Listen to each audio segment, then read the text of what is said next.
तो आपको कर दोगे ना, तो एक बंद करना पड़ेगा।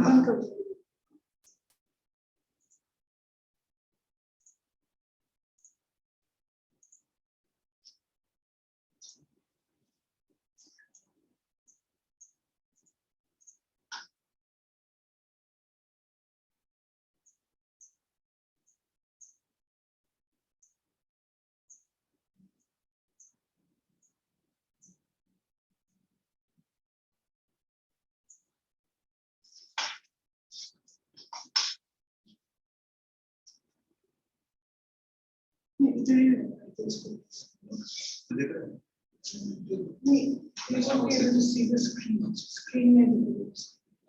You are going to decide if you want to. So, hello Ishan, Pari, and Vaishali. Vaishali, if you don't have a problem, you can put your video on. Airoli se hu Rushali, Airoli branch. अच्छा, Airoli branch. Okay. Sorry, sir. That's a student there. Okay. So we have just Pari and Ishan here. Yeah. So Pari and Ishan, you are also in the 11th standard or anyone of you in the 12th? Yes, now I'm 11th. 11th. Ishan? 11th. 11th. So welcome to the verbal section of the city. So now since we have half online, half offline, so I'll be sure. Okay, do you have you received the study material? All of you have received the study material? Yeah? Yes. Okay, so today I will be beginning with the writing and language section. So the reading section is separate. Reading section, Joseph sir will be taking. I'll be taking the writing and language section. Right? So I'll just take you through the, you need not keep looking at your books. I'll be sharing the screen anyway.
Simmer Chandekar.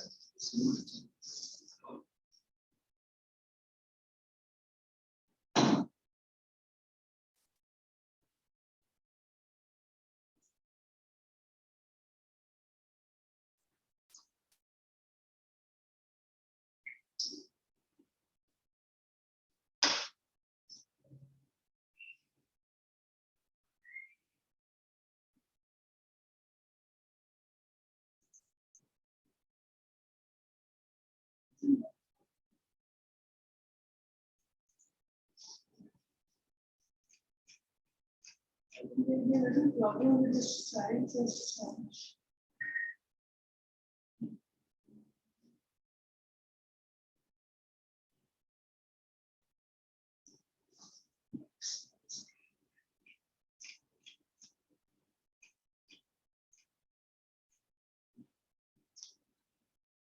I hope you all can see the screen.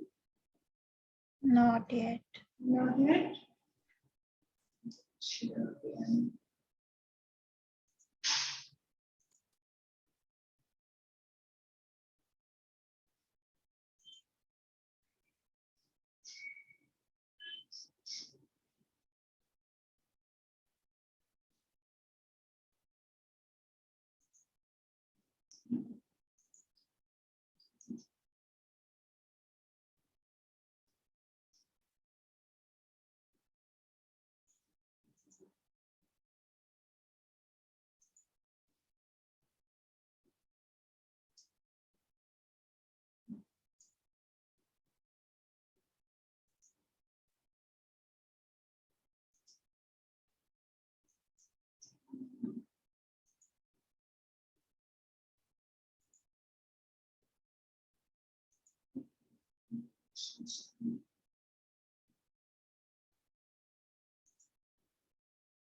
This is. The share button is at the bottom of the dialog box. Yeah, the file isn't shown. Yes, ma'am, it came now. The entire file is showing. No, it's just I showing see the only a first part part. of it, I guess. Just a moment.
Okay, sorry guys, just try to fix it.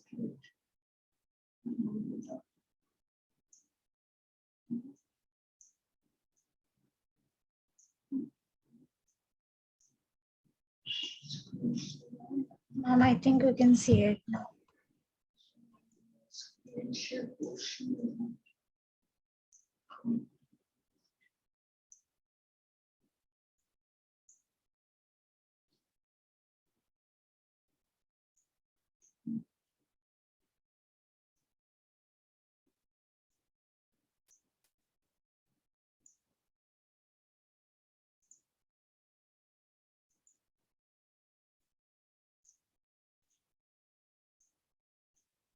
We'll begin till somebody can fix it. So, okay, now since, so do you know, have you got any idea of, is this feature problem on that? For filing आपने camera बंद किया हाँ? दूसरा camera बंद किया था दूसरा camera चल रहा है हाँ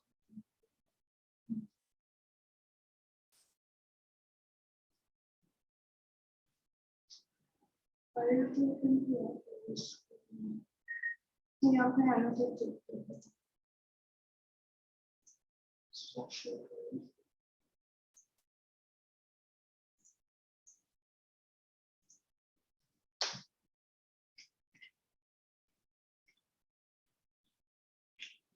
ये बड़ा फाइल होता है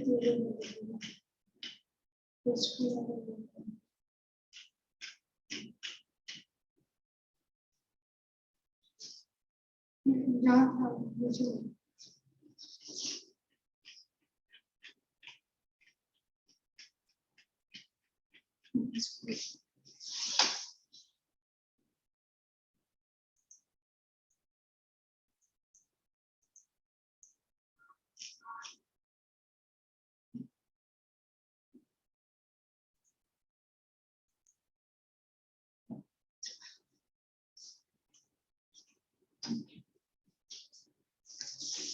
Okay, so you know the format of the test?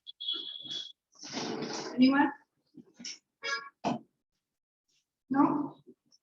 Okay, so now when we talk about the entire SAT, you have two major sections. Like I think Manisha would have told you, the quants and the verbal.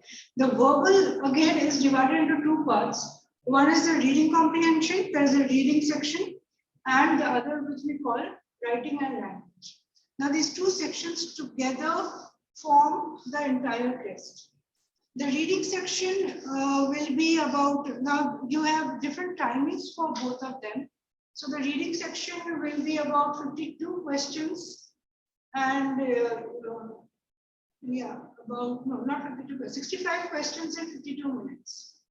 Whereas in the writing and language section, you get 35 questions in 44 questions in 35 minutes. So there's a difference in the number of questions and the timing of the two sections of both. And we call it writing and language, but it is mainly a test of language. Yeah, the usage of language in fact. So when we talk about the writing section, like you can see on your screen, if you want, you can mark in your books also, or whatever is important, you can keep marking. Now, when we talk about writing and language, you're not actually writing anything, so no essays to write. But what they're testing you is on the how you can use language. That is your skills in grammar, your skills in sentence structures, etc. So it is basically, so anyone know you from ICSE? You are from ICSE? From Ryan? No, from Sanjeev. Sanjeev, okay. So if you're from ICSE, you would have done a lot of usage of language. Yeah, so the applications. So no one is going to ask you here about like, what is a verb, what is a noun, identify the verb participle, etc. It's just about correcting the given sentences or language as and when required, right? So about say if you, now here there are two things important. One is accuracy and the second would be your timing. Timing is very important. You have to complete those 44 questions in 35 minutes. So, and also you have to get them correct. There's no negative marking here. So SAT doesn't have any negative marking, unlike JEE or any other. So since there's no negative marking, you can always attempt the questions. So when you are attempting the questions, one thing you have to see is that you get them correct. And of course, we'll be doing the strategies of answering the question. First, we'll just get to know what this entire test is about. So usually your writing and language section is divided into 4 passages. And each passage will have about 11 questions, so that makes 44. So when we're talking about timing, maybe about with some leverage, you will be attempting each passage in about 10 minutes, not more than that. So 40 minutes you will be finishing, and 4 to 5 minutes you will have for revising whatever you've done. So maybe you have a doubt in one question, so you keep that question for the end, go back to it, write it down. Yeah. And since it's a pen paper test, you can scribble on your question paper, doesn't matter, you can mark anything you can, right? And one thing good about the writing and language section, which is unlike the reading section, here the part of the question paper is in such a way that the passage, the part of the passage that is related to the questions will appear alongside. So you have the questions on the right hand side and the passage on the left hand side. And in the passage, usually there will be some markings. So the numbers will be there. So the highlighted numbers will be there in the passage, which will be corresponding to the particular question. So say there's question number 1 and a particular sentence is related to that question number 1. So that particular sentence will be marked. But in the reading section, that is not there. Reading section, you have questions on the entire passage before that. So here there is one thing becomes a little easier. Now, when we are talking about the passages, so the types of passages you get, now there will be any type of passages relating to any subject in humanities, say social studies, even something related to history or science, but there is no literature passage, so no prose. So everything is factual and argumentative. So the types of passages you will get will be factual, so information based, and the questions will be according to that, right? So now we come to what does the test actually do? So, like, when we say it measures your ability to use language, so what is the purpose of the test? Now, especially in the reading section, it is pure comprehension. So the questions will be about whatever information is there in the passage. But when we come to the writing and language section, since it is based on language, we would say it will be about editing. So you have to, more or less, every question is about editing a particular sentence, improving on the grammar, pointing out the errors, grammatical errors, and choosing the options. So you will always have 4 options to each question. Out of the 4 options, there will always be only 1 correct option. So if there's only 1 correct option, you will be able to, you have to be able to figure out which one is the correct option. Now, when I talk about editing, what does it mean?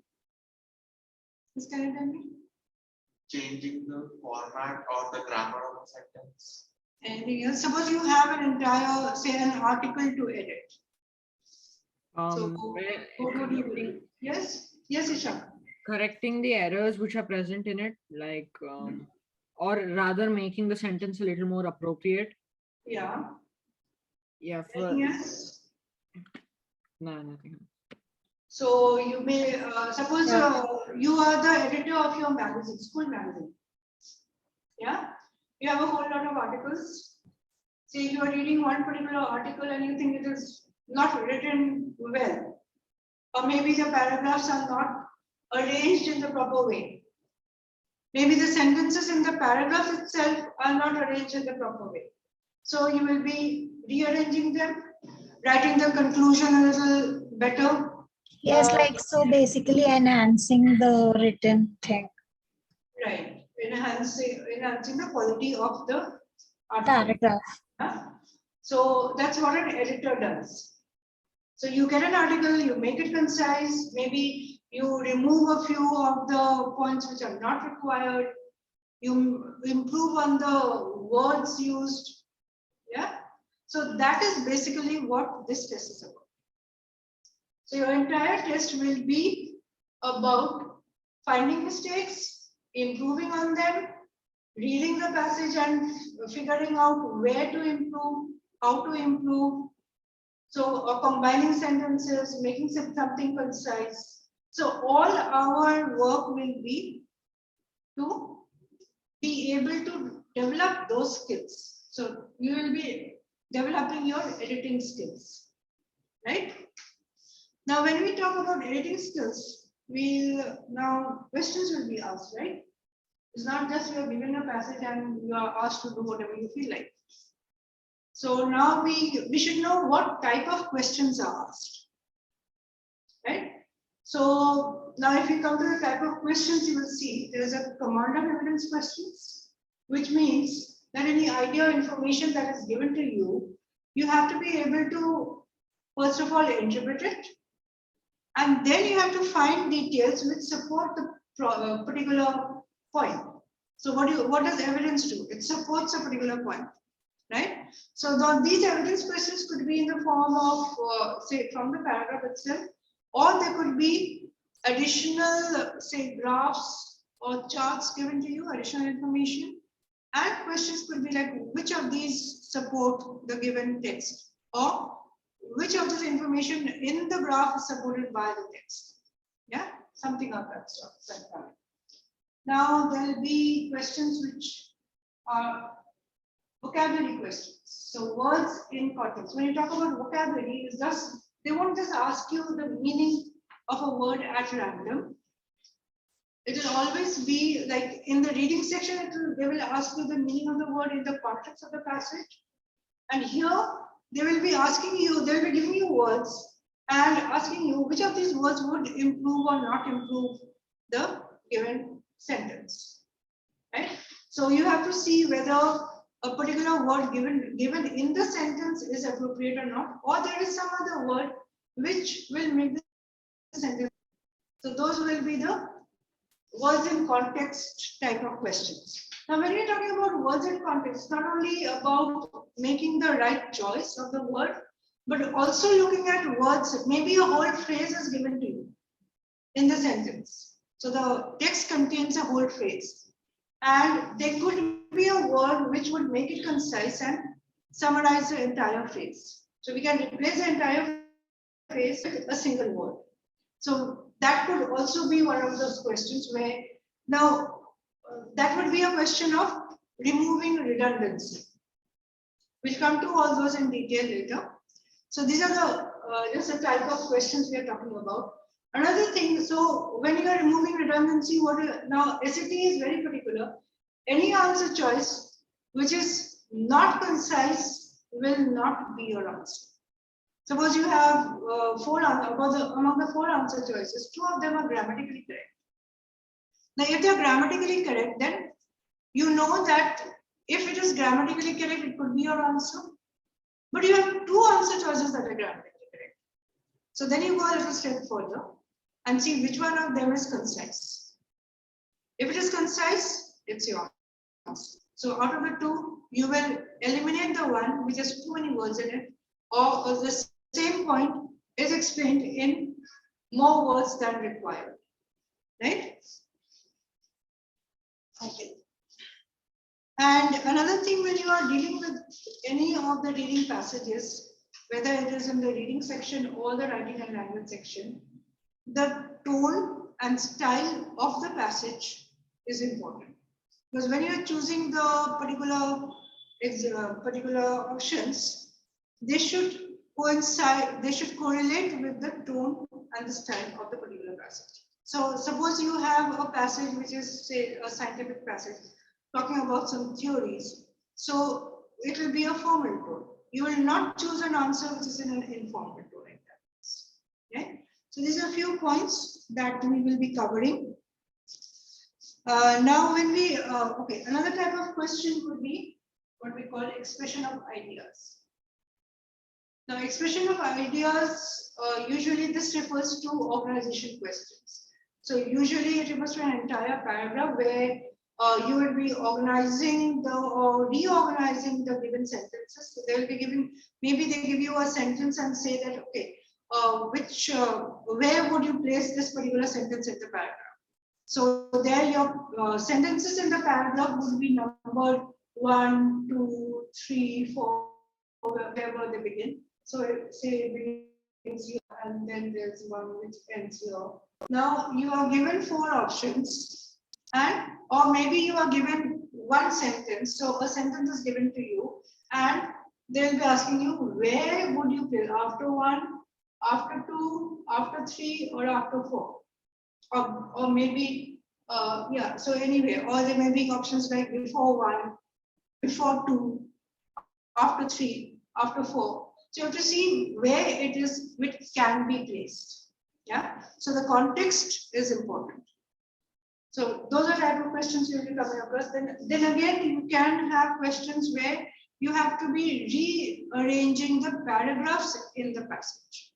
So maybe they give you a particular paragraph and they will ask you, is it placed properly? Then your answer will be no change. And if it is not placed properly, you think that it should rather be the concluding paragraph.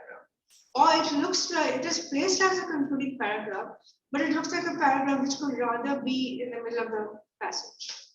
So those are the type of questions which are rearranging paragraphs. So those are the only types of questions where you will be requiring the knowledge of the entire passage.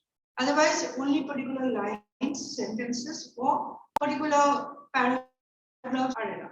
So if you're rearranging or placing a sentence in a paragraph, you need to read only the paragraph. If you are talking about finding errors in a particular sentence, then only that sentence is required. Other than that, and yeah, the questions which require you to deal with the entire passage, you will be doing last. So you will be doing all the questions which are related to grammar and particular sentences first, and the questions which are related to an entire paragraph after that. Last, you will be doing the questions which are related to the entire passage. So these are the paragraph questions and the passage questions are mainly like you need to know the main idea of the entire passage. So those will be attempted last. Now, when we talk about standard English conventions, so this is where grammar comes in. So you have to have a thorough knowledge of grammar.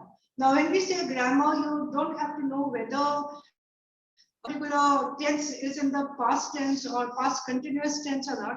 You don't have to name it, but you have to know how it is used so that you can find the error in the passage. Yeah. So any error in the sentence you have to be able to point it. And this will also refer to structures of the sentences. So whether the sentence is properly structured or not, that will also be there. So like all these are required when you're talking about improving sentences, right?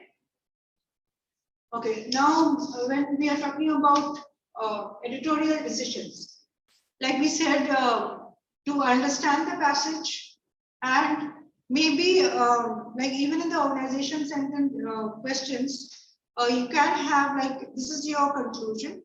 This is a sentence given to you, and the author wants to place it as the conclusion of the paragraph. Should he do it or should he not do it? So your options also will be, there will be two options yes, two options saying no, and a reason given.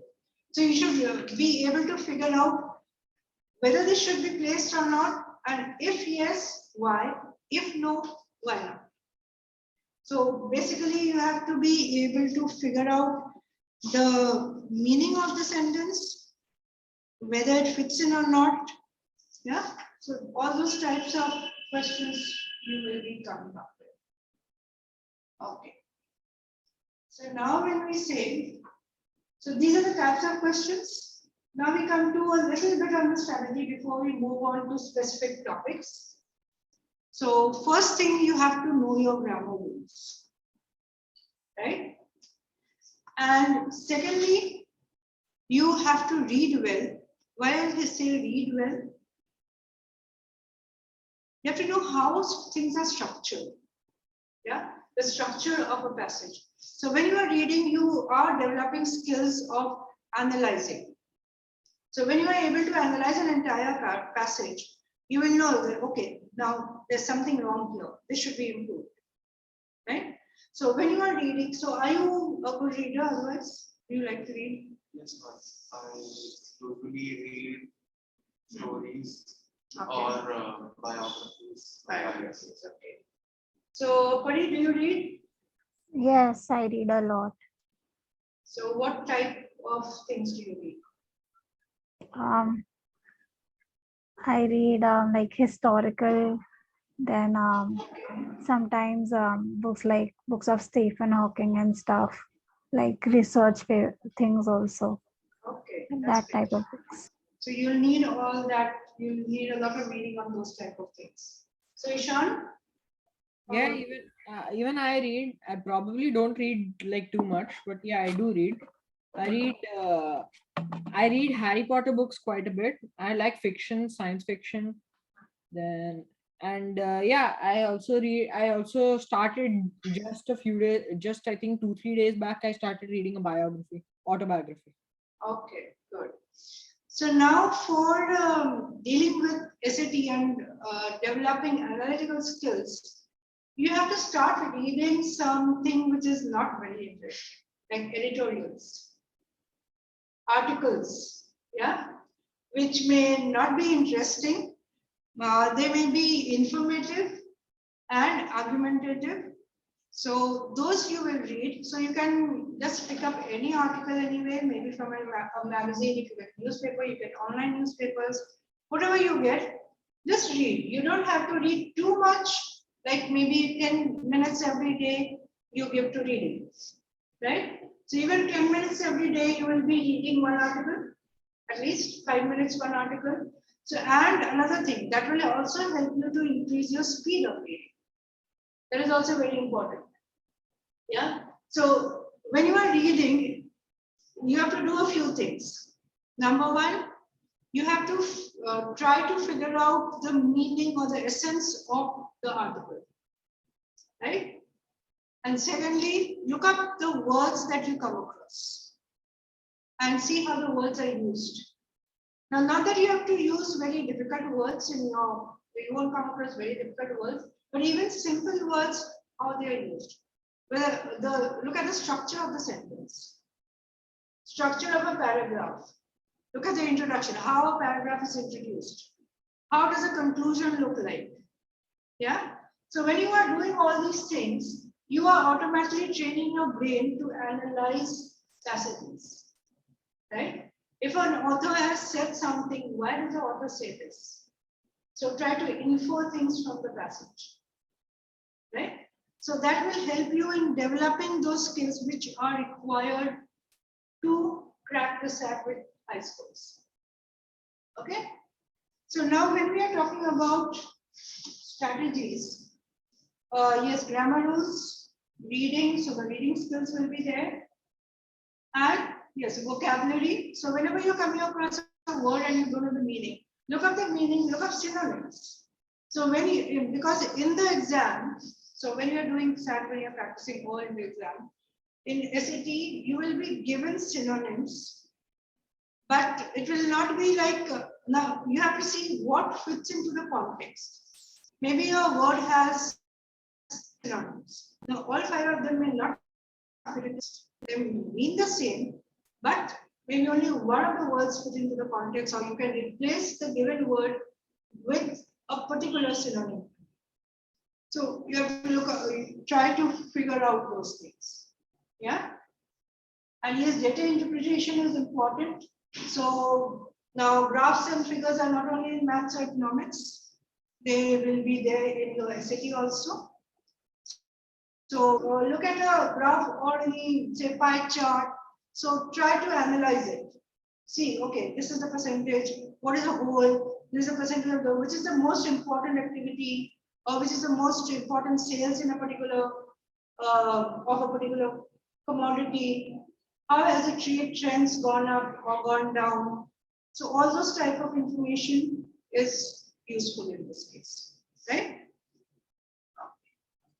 Now coming to how to read the passage. Now, okay, I talked about reading. Now, when we come to the SAT practice, okay, first tell me how fast can you read and remember? Say you're given a one-page passage, say about 600 words or 700 words. Right? How fast can you read it? Are you a sort of reader that unseen passage you read and you remember everything? Yeah. Usually, Yes, I can. usually I can remember it, but sometimes I read it twice. Yes, Pari? Yes, I can remember it quite well because I have that habit of reading. Okay, good. Ishan? I keep actually not I can read it quite quick, but sometimes the information, sometimes I don't get some finer points of information. So instead, exactly like how the book actually says, that's how I do my everything in English for passages. Right. Exactly like So how. what happens is when we are reading something or when we have an entire passage and then we move on to the questions, usually we cannot grasp the entire information. Yeah.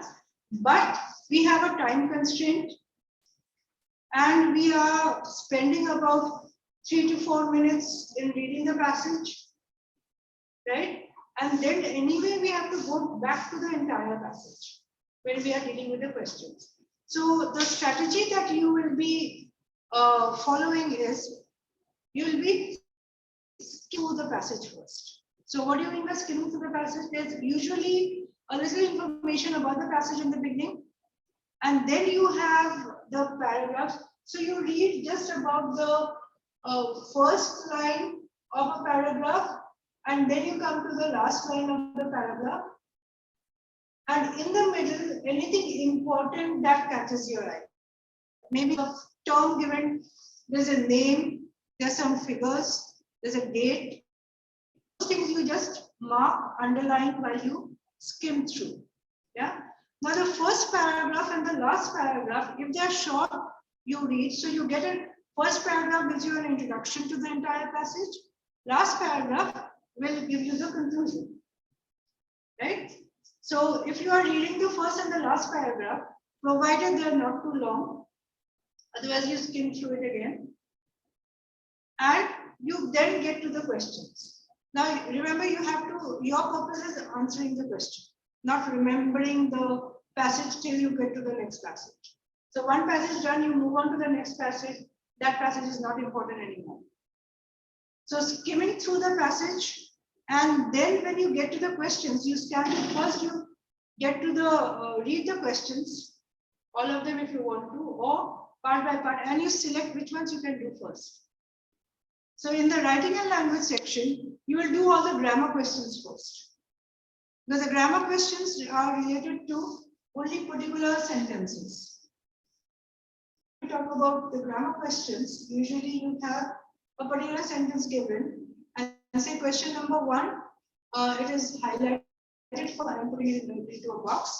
So a grammar question comes, you know it is only, or a particular portion may be underlined for you, right? So you know exactly where to look, what has to be done. So when a part of a sentence is underlined, only that part can be changed. So any option which is changing a different part of the sentence will not be a correct answer, right? So you will be skimming and scanning. So these are the two things you will do. So when you are, now when you come to a question which is say about a conclusion. So when you are talking about the conclusion, what do you need? You need the main idea of the paragraph.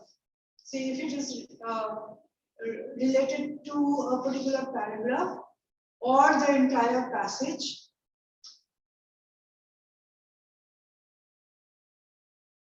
Right?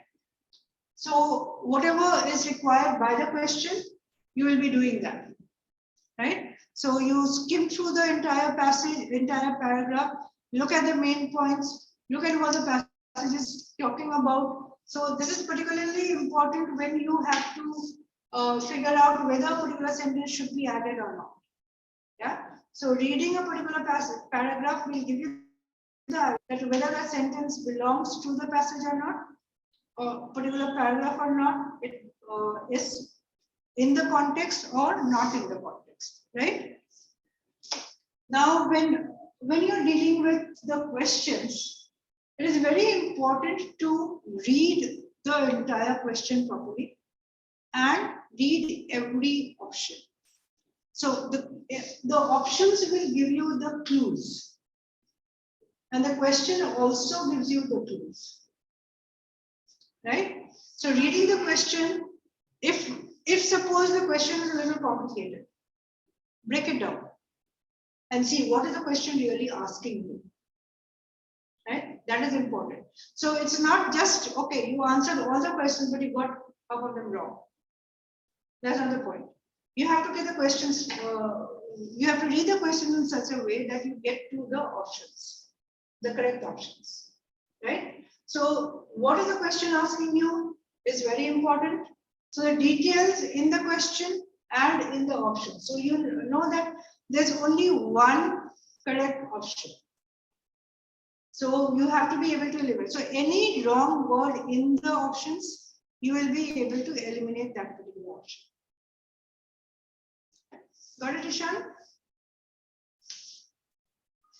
Okay. 1 second. Sorry, my internet connection was unstable. I lost you in the middle. Could you just repeat? You could hear what I said?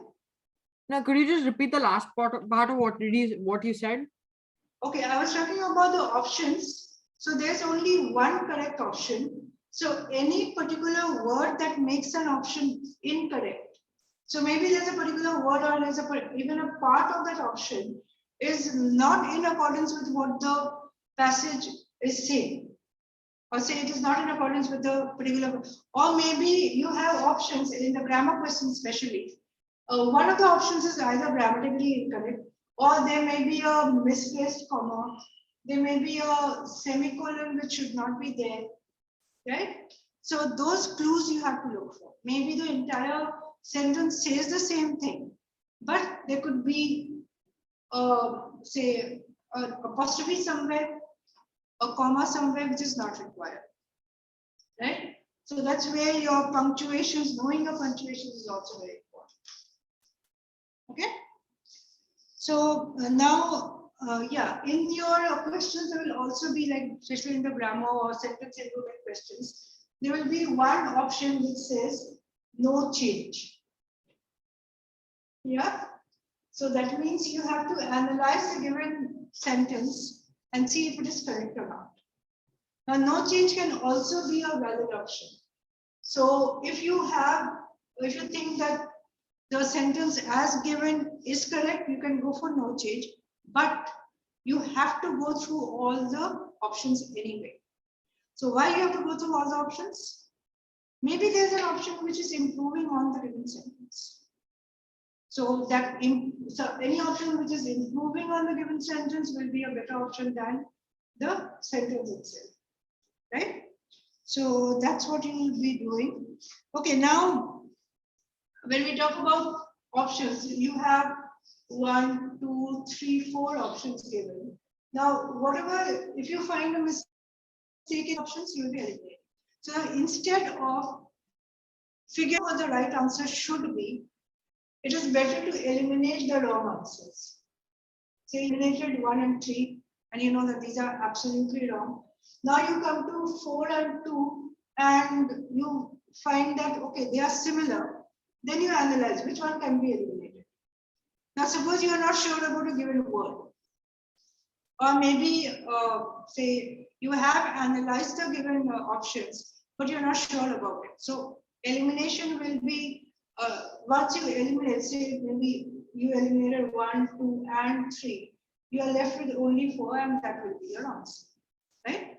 So if you can't get to the answer, at least first eliminate, narrow it down, and then analyze the given options, the options which are left.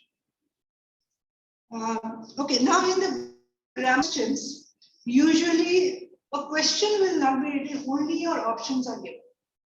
So if only options are given, those are the questions which we call stemless questions. Yeah. So if only options are given and a particular part is underlined or a sentence is numbered, you know that this is a grammar question, right? Or a sentence improvement question, usually they will ask you which of these improve the sentence, or maybe a meaning is asked. But usually, if you have a stemless question, then you know it's a grammar question, you can do it first, right?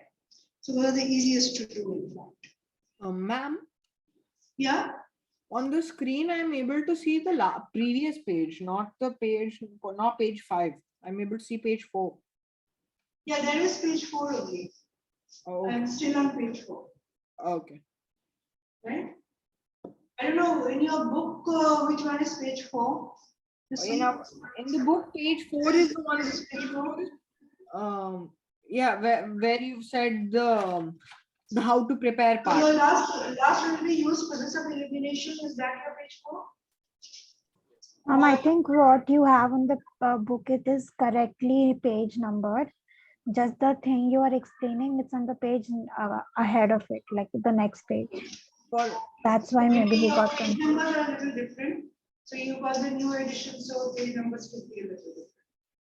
Yeah, in page 5, basically for us, the stemless questions and On page 5. that's on page 5 for us. Okay. And even in the Even turn the pages according to the content that you have. Right? even the PDF, actually, that's why I was unsure. Okay. No, in the book, maybe because the contents and all could have taken a little more pages, so it could be there.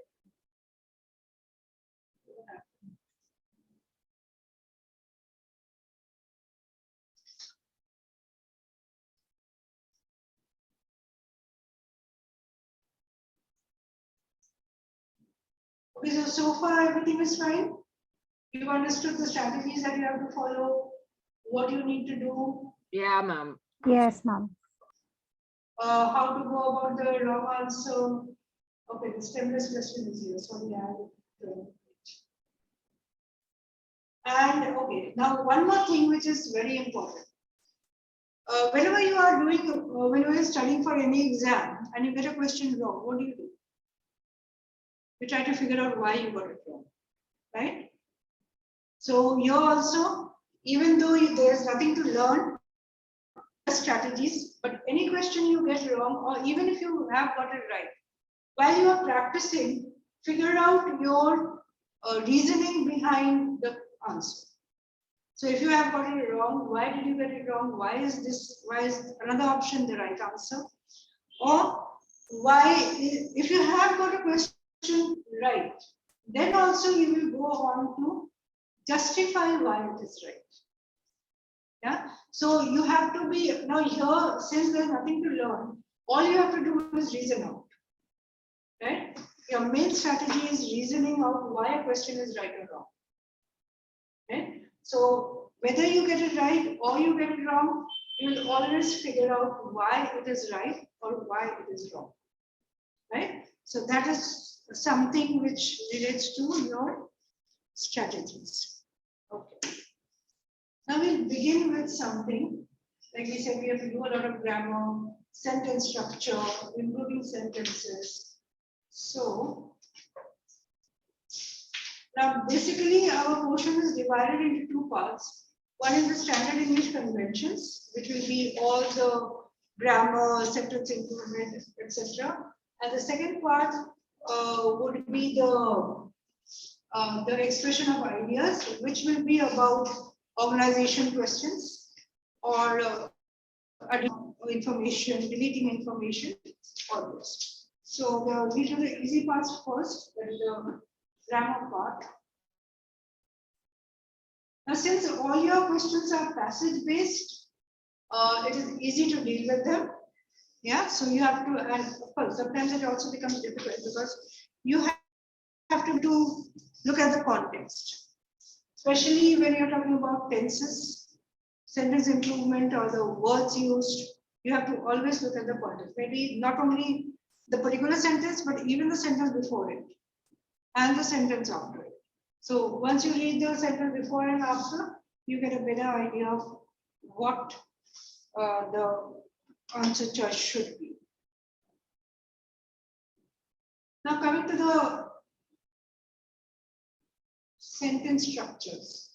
Now, what is a sentence actually? Anyone? The combination of the subject and the predicate. Yeah. Anything else? The predicate includes the verb and the object. Yeah. Right. Okay. So now if you go a little further on the sentence, a sentence will include clauses, right? So you've learned clauses in at least till the 10th, Yes. right? Do you remember what clauses are? There's certain parts of a sentence which have a verb, I believe, as well, have a proper Right. verb. It may have a proper verb. So the clauses are basically parts of the sentence. Yeah. Now there are two types of clauses we deal with: the independent clauses and the dependent clauses. So what are independent clauses? If you Independent clauses are clauses that can function as on their own as a sentence. It can. Right. Yeah. And dependent clauses. Dependent clauses cannot function as a sentence by itself. It has to be. So they have to be supported by some additional phrases or independent clauses, right? Yes. So that's where we SAT tests you on sentence structures. So you have to be very thorough with identifying the clauses. So any grammar question, especially when you're talking about rearranging sentences, when we're talking about bias, when we are talking about, say, combining sentences and punctuations, using conjunction, we have to first be able to identify the clauses, right? So now when we are talking about the clauses, said independent clauses make complete sentence, and when we have dependent clauses, those are incomplete sentences, right? So now we come to the types of errors we will be covering. So when we talk about the types of errors, we usually have two types of sentence errors that basically test us. So one will be the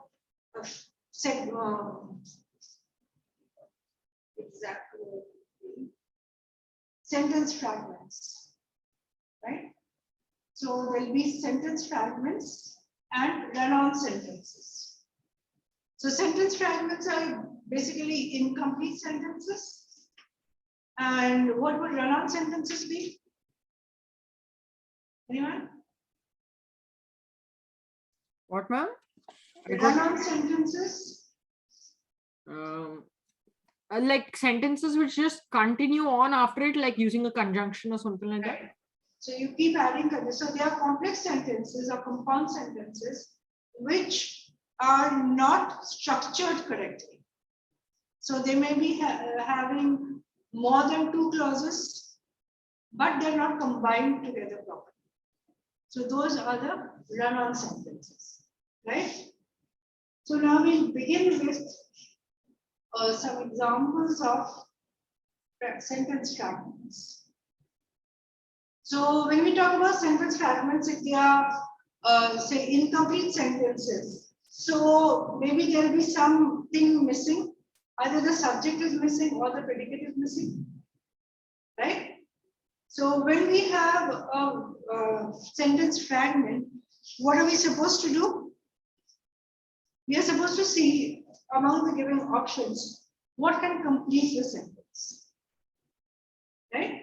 So when you're talking about completing the sentence, it could be either the verb missing or the subject missing. Yeah. So let's look at some examples to figure out. You can see this clearly.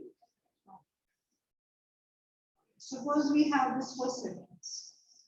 To boost the number of women in STEM fields, including electrical, chemical, and industrial engineering. Yeah. Example number one. Now this is an incomplete sentence. So what is missing over here? It's missing perhaps. I think this is acting the error sentence which is there here is acting as a dependent clause, I believe. Would it be an independent clause? It says to boost the number of women in STEM fields, including electrical, chemical, and It is missing the subject. So it is now what has to be done after that? After that, you have to add something in order to make. You have to add something to complete it, right? So say if we say senior female executives also act as mentors to young women, that could something like that could complete it, right? Yes. Now if you look at the next one, so if we identify the first one, it is a sentence fragment. Okay, now from driving hard for every attempted shot to deftly throwing the ball to the most open defender, sorry. So this is also from doing this to doing this. Now this is also a dependent clause. It's not a complete sentence. So we need to add something to it. Yeah. So we will be looking at an option which will be added. So in this case, somebody already added to fix it. The goalie was saving her team at a time when they needed him. Right? So this is the type of questions that you will be coming across. A fragment of an incomplete sentence, and you have to look for what is completing it correctly. Not just completing it, but what you are adding to it should be continuous with the idea of the sentence, number one, and it should be grammatical. So both these things are very important. Right? Now if you look at this one, for the sake of a better experience at school, asking his advisor for a new room assignment. Okay, now there will be two ways of correcting it. Either you just add something, Or maybe a particular sentence will also require you to rearrange it. So you will be looking at your options and seeing which of the options is actually doing the job of correcting the sentence. So in this case, for the sake of a better experience at school, the freshman, so the subject was missing over here. Who asked? Asking his advisor for a new room assignment. So the subject itself is missing, right? So the freshman asked his advisor for a new room assignment, would be able to complete it, right?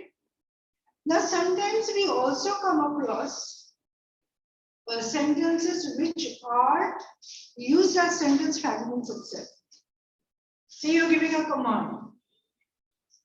That doesn't need to be a complete sentence, right? It could be only a verb, or maybe just a noun, you're calling out to somebody, right? Say maybe you're asking somebody, say these are usually used in a conversation, not in formal writing, right? So if you say, suppose, come look out of the window right now. So who is going to look out of the window? The subject is not there. And if you look at this one, stop thief. They're just exclamations. Yeah. So in that case, we don't really expect a complete sentence. Right? Okay, now say, where's the pizza? You are in a conversation, somebody asks you something. So where's the pizza? Over there. Now the pizza is over there, would be complete, but just over there also makes sense, but only in a conversation. Okay, now we come to some questions. So this is a paragraph, a typical paragraph you would get. Now ignore the numbering in brackets. Yeah, so the ones which are in parentheses, those are the types of numbering you will get when you have a sentence placement question.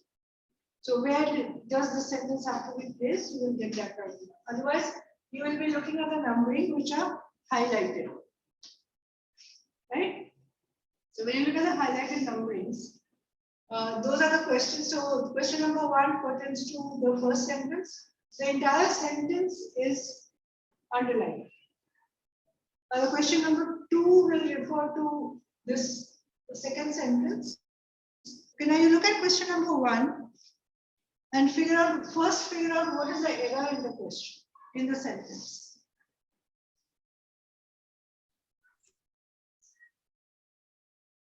It says in every part of the world. It doesn't have a, context. it doesn't have a verb, I think. Right. So it is an incomplete sentence, a fragment. So Yes, which it of the is options incomplete. will correct the, so you are given an entire sentence in the options. Which of the options will be correct? I think option C. Yeah. Option C. Part Yes. of the world, there were troubling developments in politics, right? You also Yes. right? So here if you find C will be correcting the sentence. Now we come to question number 2.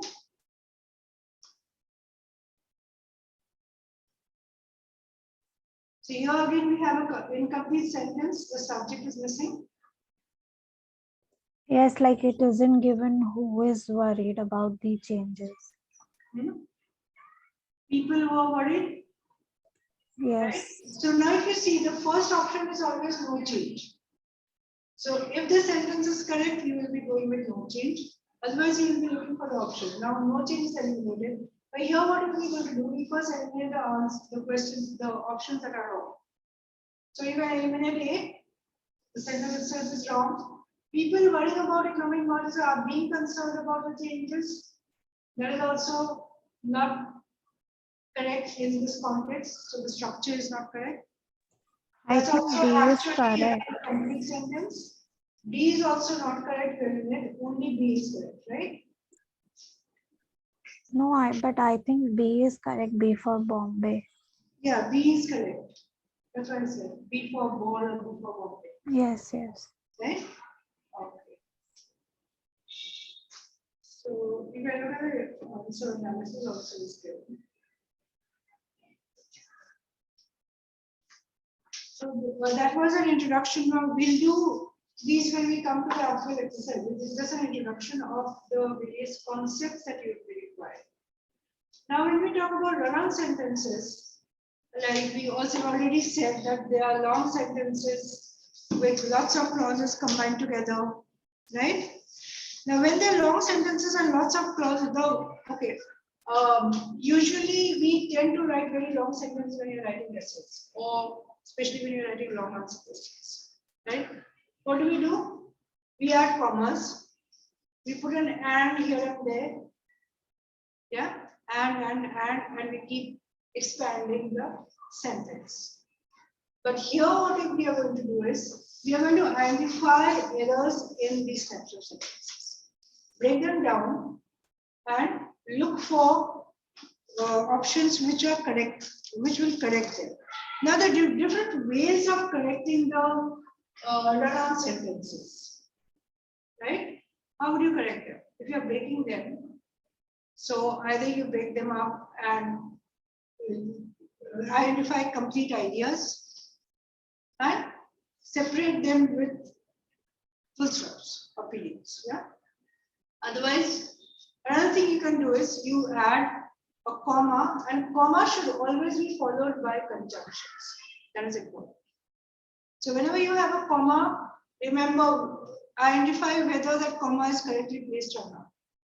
Now there are certain rules of commas. We'll be going into the details later, but now, for now, let me tell you, when you have a comma, it will, just a comma will never be between two independent clauses. If you have two independent clauses in a sentence, a comma should always be followed by a conjunction. What type of conjunctions? Those are what we call the Handboy's conjunctions, for simplified, so that you can remember.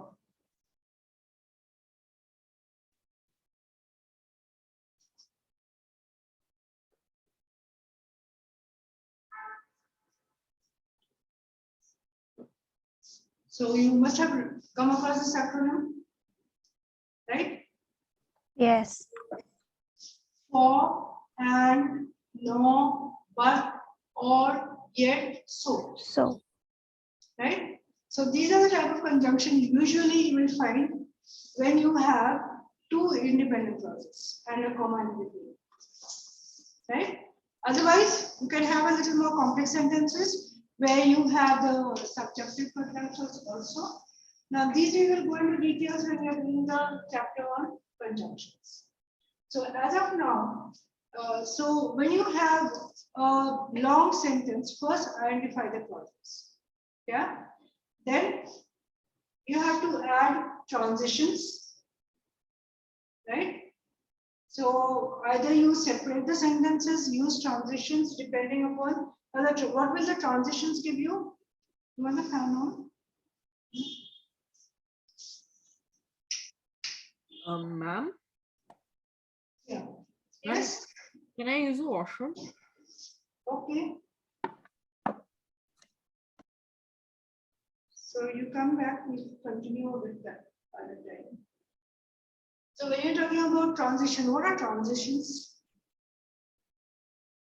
Anyone? Maybe connecting the sentences so that it goes from one sentence to another. So what transitions usually do is they connect the sentences, or they can be used to connect ideas in a particular sentence. And these usually give you the relationship between the two parts of the sentence or the two clauses, or maybe the two ideas. Yeah. So like, but is also one of them, which is giving a contrast relationship. Because, therefore, yeah, all these are transitions. Usually, when you are writing, now since you are doing the SAT, you will be applying to colleges abroad, you'll be having a lot of writing work to do. Lots of essays to write when you are doing your application. So all these grammar rules will be very important because the essays have to be very good. Okay? So using transitions makes your writing stronger. So you have to learn to use the transitions, punctuations, the clauses, that's where all these tools also come. So, do you want to go to the workshop? So when we're talking about, say, now there are 3 ways in which you can correct a run-on sentence. So when you have 2 clauses, say 2 independent clauses. So you have one independent clause, another independent clause. Now, say there's nothing in between, no conjunctions, no punctuations in between. What would you do? There are 3 ways of correcting this. So number 1 is a comma and a Fanbars conjunction, right? Number 2 will be a semicolon. Semicolon is not followed by a Fanbars conjunction, right? Or you can separate them with the help of a period, provided there are 2 independent clauses. Yes?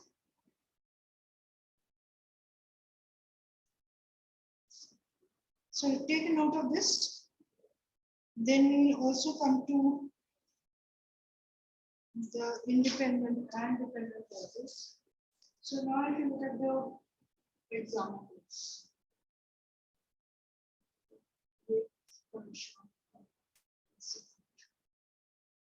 So this much you understood? Yeah? Yes. So there are three main types, or you can rearrange the sentences. That's also an option. Yeah. So you can otherwise you can. Yes, Ishan.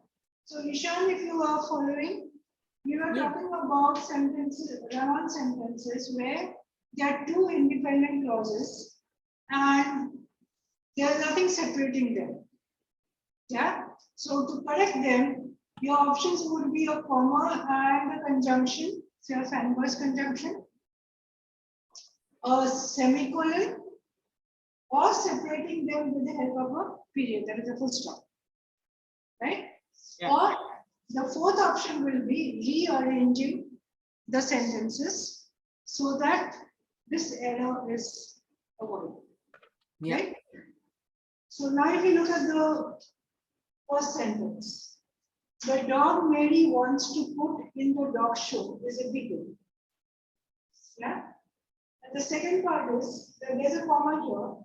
Second part is, it is a medium-sized member of the hound family.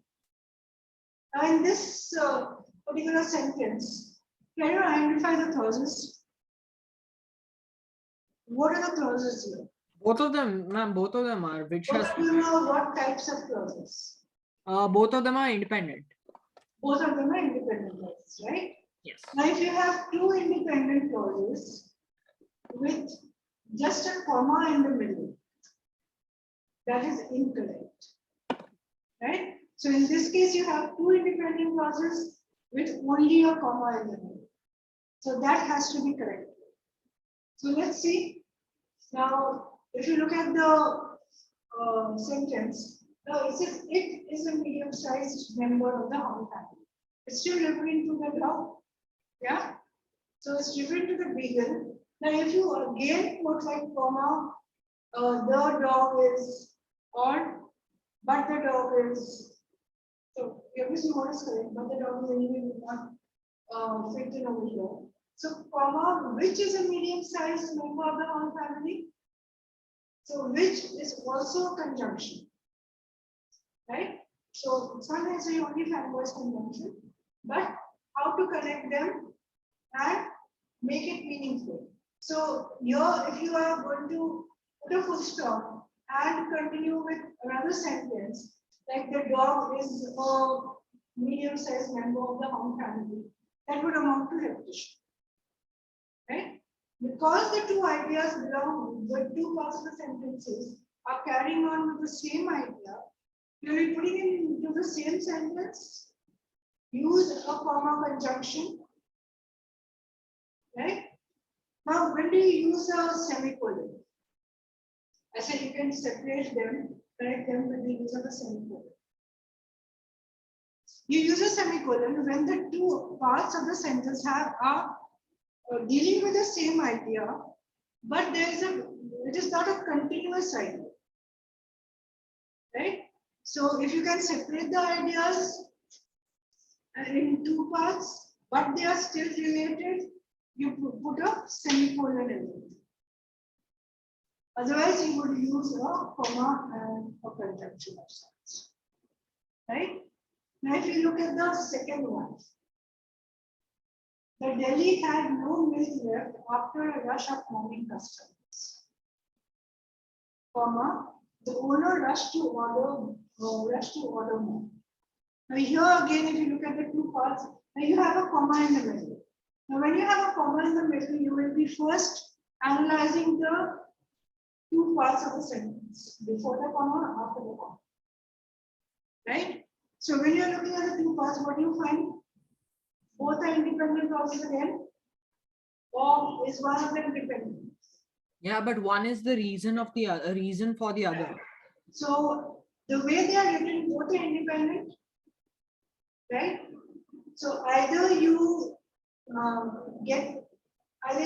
rearrange them, or you are going, now here you are going to, one is the cause, one is the effect. So to bring out the cause effect relationship, you are going to use a transition or a conjunction, which is going to show that relationship. Yeah. So the simplest way of correcting it could be that Delhi had no milk left after a rush of morning customers, comma. So the owner rushed to order more. That's also grammatically correct, right? Or you can begin the sentence with because. Now, when you begin the sentence with because, what will happen?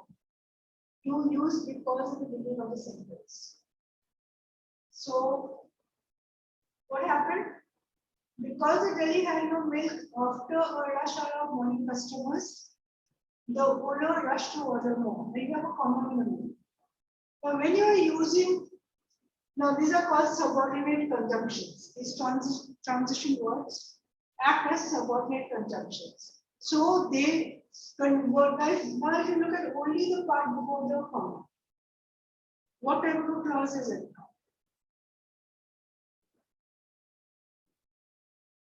Yes, Dependent.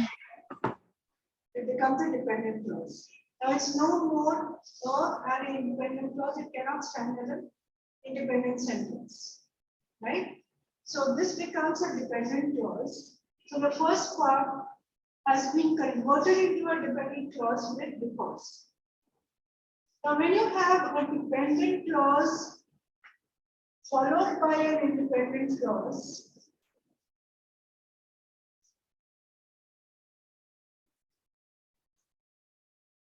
so there are certain rules of using commas in these cases.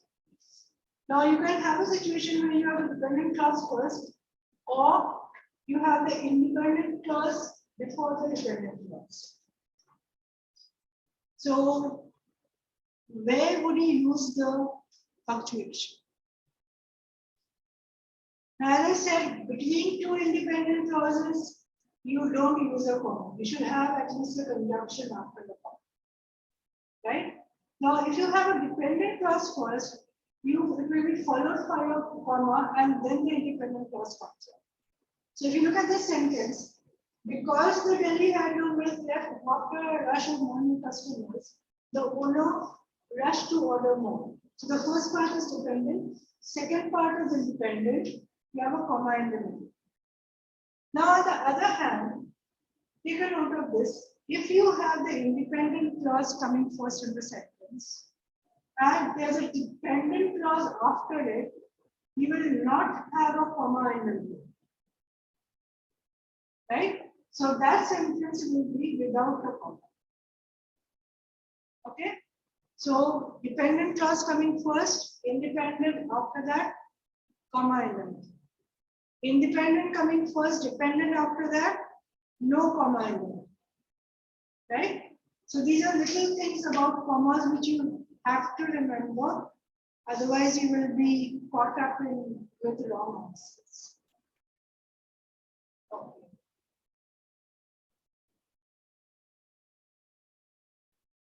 Now let's look at this. In the second example, we can also use so, right? Yeah, you can also have commas. Too. That will Yes. also be correct. Ma'am, Yeah. could you just explain what you put on the board just now, that dependent, independent thing? I didn't get it fully. Okay. So now look at the example that you have. Number 2. Yeah. Now we had a comma in between the two independent clauses. So either you have the independent clause, two independent clauses, and you add a comma and a so, which brings out the relationship between the two parts, right? Or in this case, they have a because. They have begun the sentence with because, right? So when they have begun the sentence with because, what happens to the first part of the sentence? Is it an independent clause or a dependent clause? Yeah, once you add the conjunction on the side, it becomes a dependent clause. It becomes a dependent clause. Now we have to be careful about the comma, right? Now, if your first part of the sentence is a dependent clause and your second part of the sentence is an independent clause, you will be using a comma in the middle. Between Ma'am, the clauses. I'll just be back in a minute. Okay. But on the other hand, if you have, suppose in a sentence you have the independent clause coming first, and there's a dependent clause that comes up after the independent clause. So of the two clauses, one is independent, one is dependent. But in this case, the dependent clause is after the independent clause. So in this case, you will not use a comma in the middle. Right? Okay. So these are the two rules about dependent and independent clause combinations. So, but if we have an independent clause at the start and the dependent clause later, in the middle we put a conjunction usually, don't we? We can use a conjunction, but yes, some transition will be there to show that the second part is a dependent clause. Yeah. So in the situation in the case 2 basically, or on the board, it's Yeah. independent clause. You can't use a comma over there, but you can use a conjunction. Yeah. Yeah. Okay. So you can. Is there any other way of doing it, or no? Or it's only that. No, this is like in case these are the two situations I'm talking about. Yeah. So in a situation where the dependent clause comes first, independent clause comes after, you will be having a comma between the two, like you have in this example. Yeah. Right? And the second situation would be when you have the independent clause first, dependent clause coming after it, then you will not have a comma in between. We'll come. I'll explain that further when we come to an example. Right? Okay. So for now, you remember this. You write this down, and if you have two independent clauses, then what do you have in the middle? You can put either a comma plus conjunction, a Yeah. semicolon, or a full stop in between.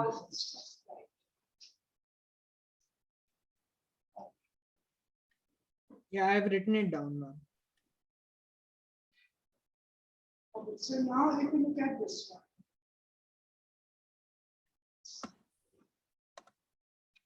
Now the first sentence is an error. What is wrong? My favorite Mediterranean spread is hummus. It is very garlicky. So if you break this sentence into two parts, what will you get? My favorite Mediterranean spread is hummus. It is very garlicky. So you have two independent clauses, right?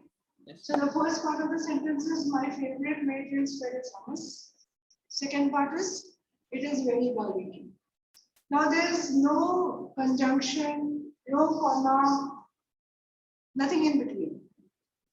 This is a run-on sentence, Yeah. right? Yeah. So we have to correct it. Yes. Now, how do we correct it? Either we can use a conjunction and Comma and conjunction. There are two independent clauses, so we have a comma and a conjunction, right? Or we can use a semicolon as well, right? Semicolon of period.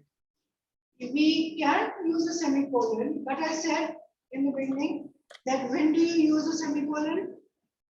I couldn't. When you have two ideas, but you can separate them. They are related ideas, but you can separate them. Now, in this case, it says, my favorite Mediterranean spread is hummus. It is very garlicky. What type of relationship do you have between the two parts of the sentence? I don't know. So what is the question you can answer? Why is this your favorite? Yeah. Right? So it is very garlicky, that's why it's my favorite. So in this case, how can you connect it? You can add a conjunction which gives a relationship between the two. Yeah, that's add. So we have two independent clauses. We have a relationship. So what is the fanboys conjunction which will give a relationship to be put after the comma? So, yeah, right? Because it is garlicky, it is my favorite. So either you can put just a comma and so, or you can change the order of the sentence. Because hummus is very garlicky, it is my favorite Mediterranean spread. Yeah, but we can't use so. We can't use so, right? In this You case. can use so, or you can use as it is. Yeah. Like, sorry. Yeah. We can use so if we rewrite it. In this case, you can't use so. Sorry. So in this case, it is like, it is my favorite Mediterranean spread. It is very garlicky. So as it is very garlicky, or because it is very garlicky, we will say as in this case. If we put the second part first, then we can use so. Yeah. So it is very garlicky, or because it is very garlicky, it is my favorite spread. So there are different ways of fixing it, depending upon the relationship between the two parts of the sentence. We can fix it. Now, if you look at this next one, that is example number 4. Air plants, like the Tillandsia species, are tolerant of a wide range of climates, they thrive in room temperatures. Now, in this case, we find that you have two independent clauses again. Yeah. So if you have two independent clauses, now next, what do you see? What is the relationship between the two clauses? Right? So what is the relationship?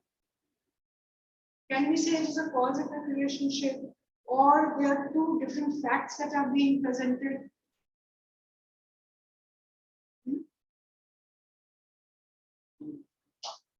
Yeah, there are two different facts, right? So we cannot say that because of this that happens, or it is not a contrasting relationship either, right? So now in this case, we are using a semicolon because we have two independent clauses. First one says that air plants like Tillandsia species are tolerant of a whole range of climates. Now the same idea is continued into the next part of the sentence, but it is a separate fact. Yeah. So in this case, we can use a semicolon. Right? Isham, got it? Yes. Yeah. So in this particular sentence, we will be correcting it with the use of a semicolon. Right? Now look at the fifth one.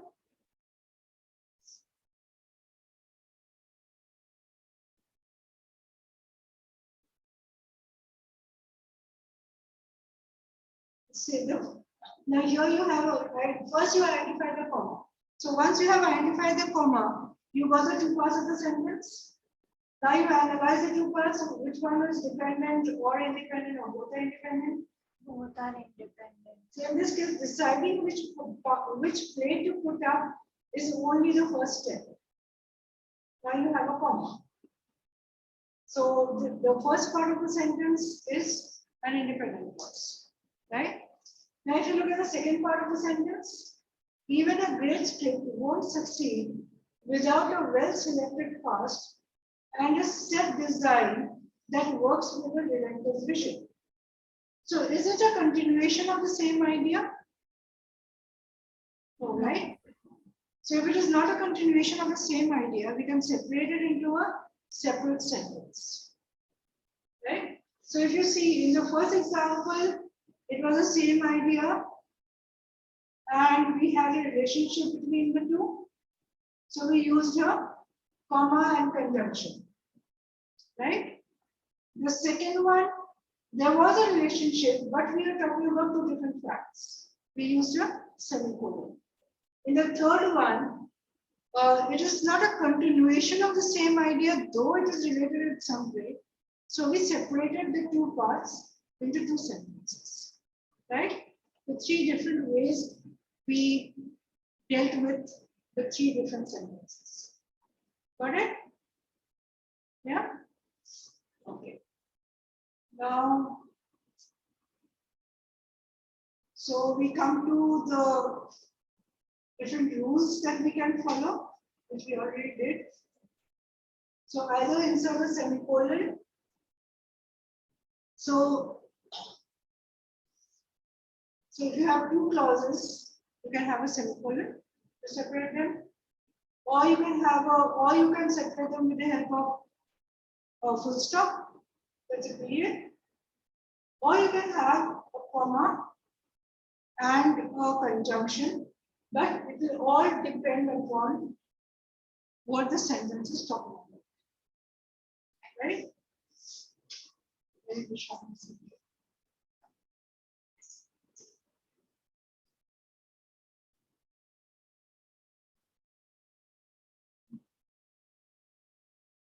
Okay. Now some more examples over here. See this one. Although it was raining, I walked to the store. Full stop. I got soaking wet. Now, as it is, the two sentences are independent clauses anyway. They can be written as different sentences. Now, if your question is combine the sentences, right? So there's a relationship between the two sentences. What type of relationship? I think That's that's reason. So it's a cause effect relationship. So because it was raining, we got soaking wet. And although it was raining, I walked to the store. Right? So Vishal, we were looking at the example. Although it was raining, comma, I walked to the store. First stop, I got soaking wet. Now suppose you were to combine the two sentences. How will you do it? So what is the relationship between the sentences? One is happening because of the other. Yes. Right? So either you can just put them together with a semicolon in the middle. Right? So two independent clauses with a semicolon in the middle. Or you can put in the cause effect relationship with the help of a conjunction. So comma, so I got soaking wet. Right? So now if you see, you already have also in the beginning of the sentence. So you have a relationship between the two parts of the first sentence. Although it was raining, I walked to the store. Yeah. So if you look at the two sentences, two parts of the first sentence, without although, what do you have? Again, two independent clauses. It was raining, I walked to the store. Yeah. Now you added although the first part became a dependent clause, you have a comma, I walked to the store. Yeah. So this is where you have a dependent clause first, a comma, and then the independent clause. Right? So here also we have two ways of combining the two sentences. Both are correct. Now, when you have your options, you will be seeing which one of them is given. Maybe one of them, suppose you have an option given to you, although it was raining, I walked to the store without a comma. Right? And then you have, so I got soaking wet. So then there would be an error in that. So if both the options are given to you, you will be choosing the first one, but that will be grammatically. Okay. Now, so these we already did. How to fix this is just a recap of. So we will take up a sentence and revise how different ways you have actually gone through correcting sentences. Okay, your sentence is, she was offered the prestigious job. She turned it down because she did not want to move to Texas. So if you look at the sentence, there are no punctuations, no conjunctions. Yeah. So nothing to, it is just a few clauses put together. Right? So first thing, what will you do? You figure out how to correct it. So use the different ways to correct it. So first thing you will do is identify what clauses. Yeah. So if you look at the sentence, what are the clauses? She was offered a prestigious job. That is one independent clause. Right? Now she turned it down because she did not want to move to Texas. So that because is there, which is giving the relationship between the two clauses over there. Yeah. So now what are you going to do? Either you separate the two. So she was offered the prestigious job. She took first job. She turned it down because she did not want to move to Texas. That will be correct. Yeah. Yes, Pari. What else can you do? But we can put but she turned it down. Now, if you see, what is the relationship between the first sentence and the second sentence?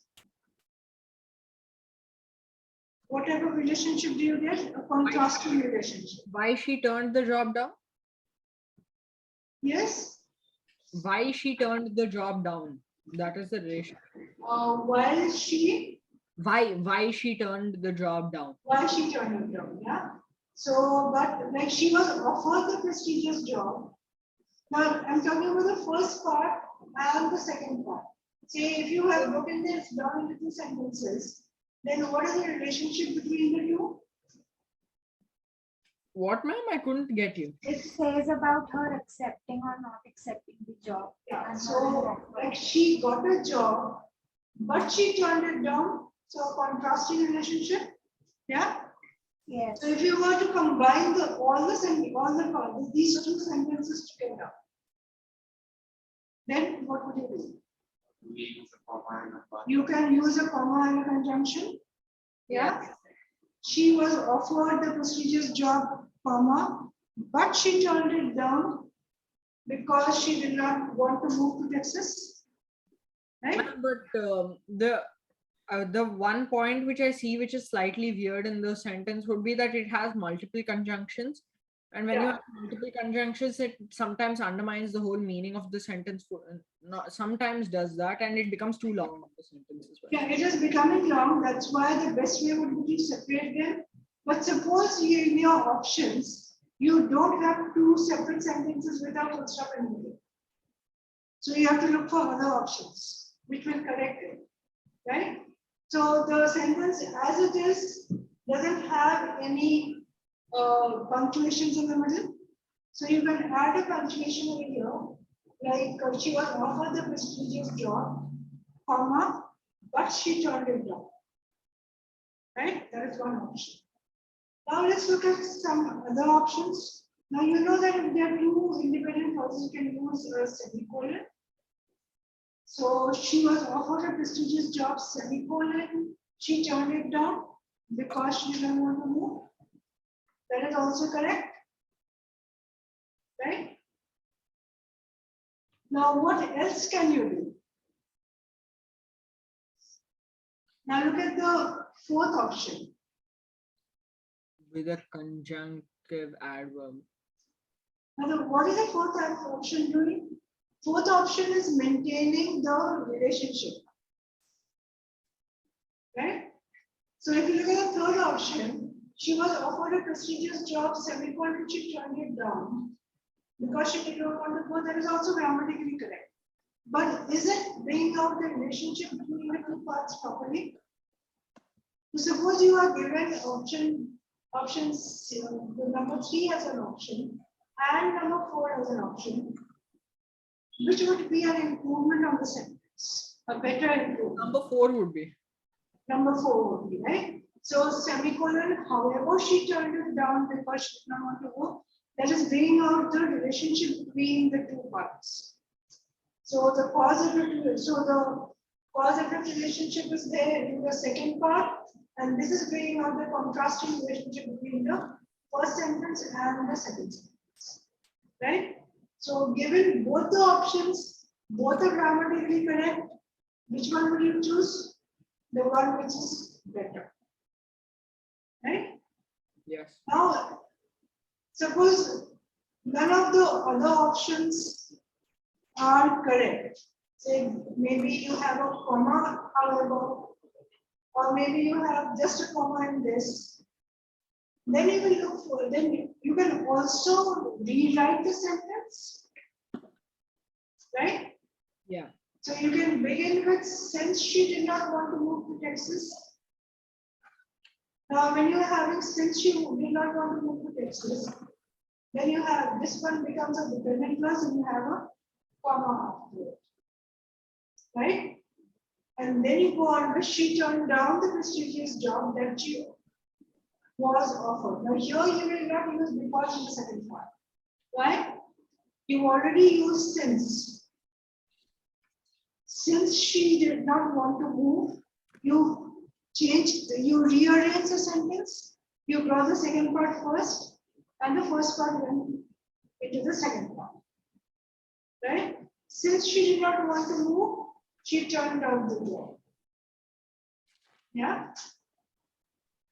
Now, like you said, ma'am, on the screen also, D is first. The dependent clause would be first. right. She did not want to move to Texas. So this here it becomes a dependent clause first. Now you look at the last one. Sixth option. She was offered the prestigious job, but turned it down because she did not want to move to Texas. If you notice, there's a comma here. And it doesn't say, but she turned it down.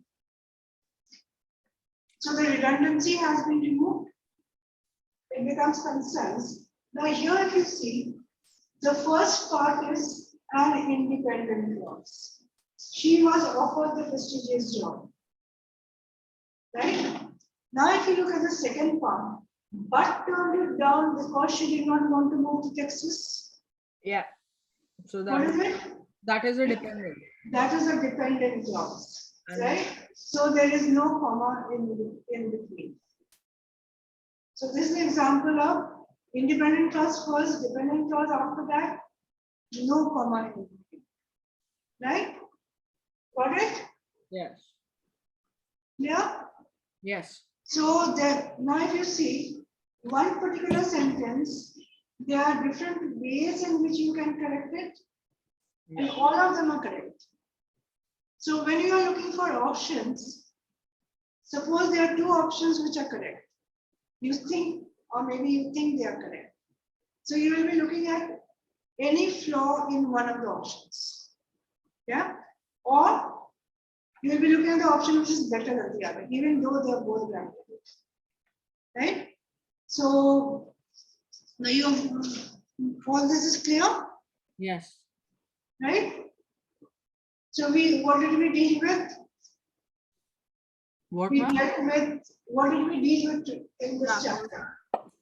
In this chapter, we dealt with the how to connect two sentences together, how to connect sentences together, in particular run-on sentences. Yeah. Independent, and we learned how to identify. We learned how to identify and join independent and dependent clauses in different combinations. Right. Yeah. So what is important? First thing, what you do when you get a sentence? Identify With the clauses. clauses. Right? And second thing you do is Identify whether each clause is independent or dependent. yeah, you identify whether the clauses are independent or dependent. And second, And then we should put according to the rule according to the rule you have to connect the sentences or leave it as so if they are both independent, Then- what else do you look at? you can look at The punctuation, yeah. right? You have to look at the punctuation. Now, between two independent clauses, if you have only comma, that's a error. If between two independent clauses you have a semicolon, you have to see how the ideas are related. Suppose the semicolon is not serving the purpose of relating the ideas, you will be looking for an option which has a comma and a conjunction to bring out the relationship between the two parts, right? Yes. Or you will be looking for sentences which would be correcting it in other ways.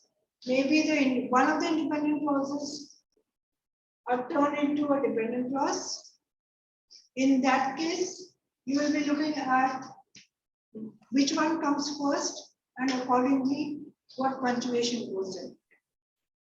Right? So you have to be thorough with this.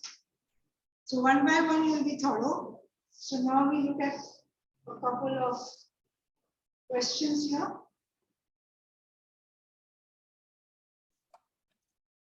Ma'am, So the first one, ma'am, it's the same as the previous one. It's the same as the practice questions we did before. no, Yeah, both of them are. this is practice.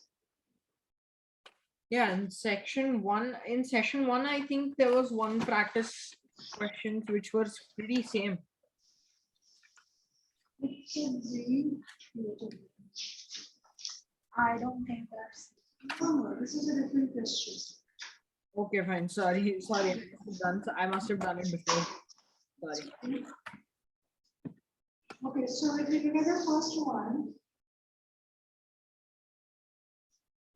he does everything so naturally and so confidently, and he never misses a practice. So there's too many ands combining Option C. the clauses. Yeah. So first, what did you do? Identify the clauses, right? He does everything so naturally and so confidently. Is one independent clause. He never misses a practice. Is another independent clause, right? Yes, Ishan, found your page? What, ma'am? Found your page? Yes, ma'am. Okay. So yes, Pari, your answer was Option C. C. He does everything so naturally and confidently, comma, and he never misses a practice, right? So just adding a comma over here would be solving the problem, right? Okay, look at number 2.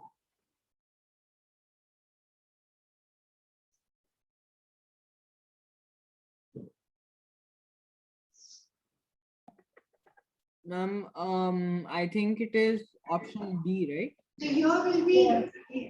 you have to be correcting what is sentence 1. Sentence 2 you don't have to deal with. So what is the answer here? Option I B. think it will be option Should B. be. Yes, what do you think? B. Why? So first thing, what is the error?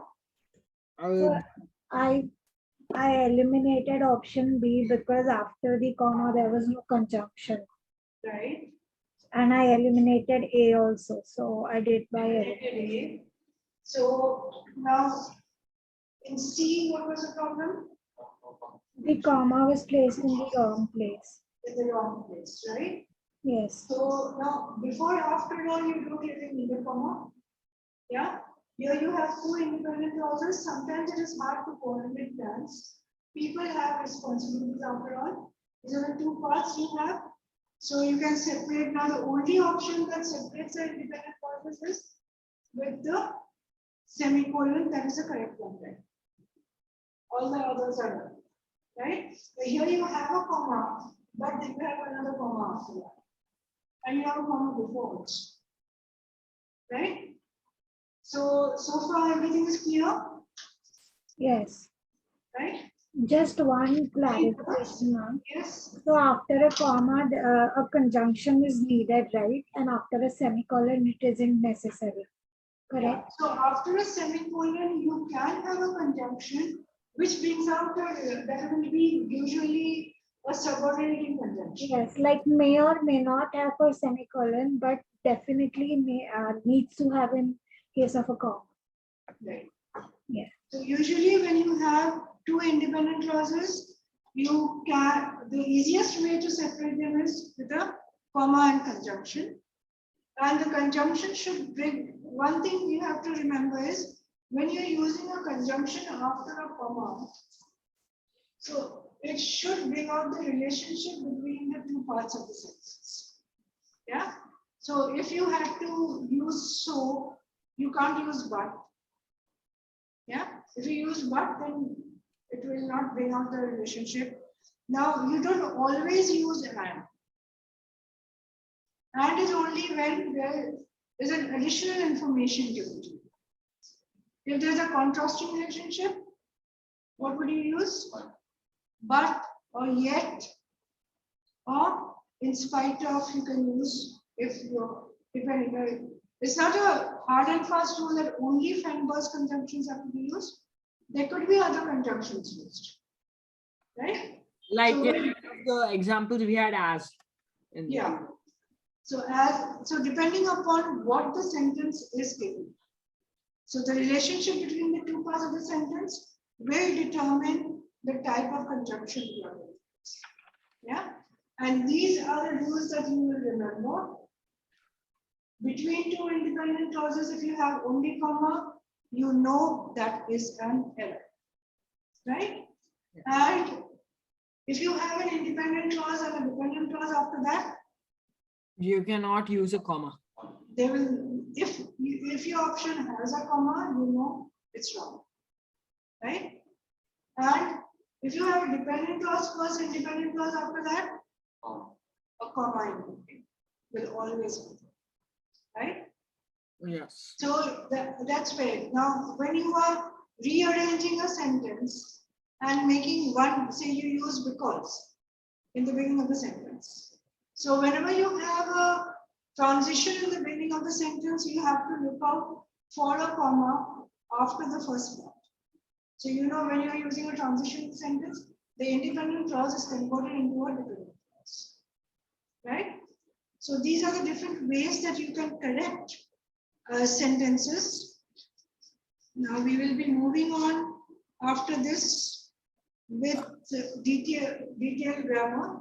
So we were introduced to commas, we were introduced to semicolons, we were introduced to conjunctions. Now whatever grammar you use, always it is related to sentences, yeah, and it is always related to the clauses. So knowing the clauses, being able to, now any sentence you come across will always have to be identified clauses and relationship between the clauses. So the punctuations will always be very important. And we'll do one whole chapter on punctuations later on. So just one small thing I wanted to ask you. Like, when do we usually use commas? What, ma'am? When do we usually use commas? Commas. Yeah. To separate things. So would it be separating ideas or thoughts or words, phrases? So commas can be also used to separate words in a list, right? Yes. So you have X, Y, Z, and at the end, if you have more than two things in the list, what do? So you have three things in the list. And you have a Separated by fourth a one comma. also. So you have another one here. And that's the last one. So you have the and after the last form. Right? So Yes. these are very important. So this and you have to look out for whether the and is there, whether comma is there before the and. So the last one will be not only and, there will be a comma before the and. So that comma is extremely important. Right? So knowing your punctuations, where to use a comma, where to use the, today you learned about using semicolons, commas, and periods when separating, when dealing with sentences, right? When dealing with what? Clauses. So identifying the clauses, identifying whether the punctuation is used correctly, identifying whether the conjunction is used correctly. All these are very important, right? And another thing that was important, whether you should use a semicolon or comma in conjunction or a full stop, what will determine the relationship between the clauses or the ideas, right? So far all clear, Yes, ma'am. right? So you will go back, revise this, make your notes so that you remember all this. Yeah. Is Ishan any question? No. No? Yeah, no question? No, ma'am, no question. Ma'am, any homework as such? No, not today. Your homework is revising everything, making notes of your own, when to use a comma, when to not use a comma, independent clauses, dependent clauses. So to begin with, I didn't give you, there were just a few short exercises. So now we will move on to different types of conjunctions in our next session. Right? Yes. Okay, ma'am. Okay. So that's all for today. Okay, fine, ma'am. You can wind up if you don't have any doubts. No doubt, ma'am. I'll log out. Thank you, ma'am. Bye. Okay, welcome. Good night. Thank you, Good ma'am. night, ma'am. Bye. Thank you, ma'am. Bye.